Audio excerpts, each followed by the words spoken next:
Dikisahkan sebelum masuk Islam, Umar bin Khattab adalah orang yang amat membenci dengan dakwah Nabi Muhammad. Umar bin Khattab kerap kali mengganggu dan menyiksa orang-orang yang masuk Islam di awal masa-masa kenabian. Kendati demikian, Nabi Muhammad menaruh simpati kepadanya. Hal ini dikarenakan pengaruh dan keberanian Umar. Nabi Muhammad merasa kalau Umar masuk Islam, maka ia akan membawa kebaikan dan kemajuan dalam dakwah risalah Allah.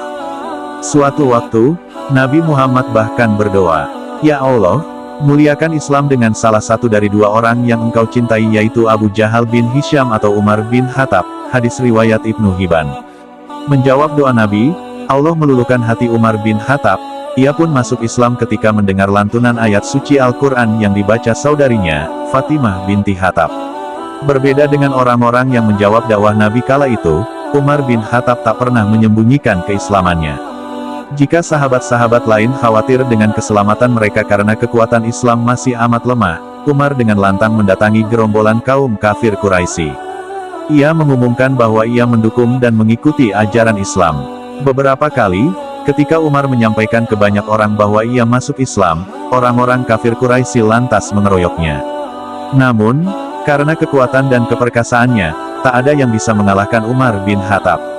Demikian juga ketika umat Islam akan berhijrah ke Yasrib atau Madinah, kala itu kaum muslim berangkat sembunyi-sembunyi, bahkan rumah Rasulullah dikepung. Orang-orang kafir Quraisy bermaksud membunuh Rasulullah. Berbeda dengan Umar, sebagai perpisahan dengan Makkah, ia membawa pedang, menyelempangkan busur, dan menggenggam anak-anak panahnya.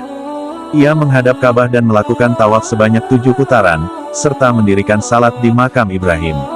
Usai itu, ia mendatangi segerombolan kaum kafir Quraisy, lalu berkata, "Aku akan berhijrah ke Madinah, melaksanakan perintah Rasulullah.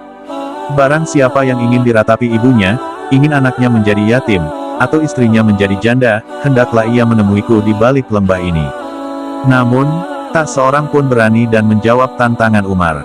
Karena keberaniannya itulah, sampai-sampai sahabat Abdullah bin Mas'ud berkata, "Kami senantiasa menjadi mulia semenjak Islamnya Umar.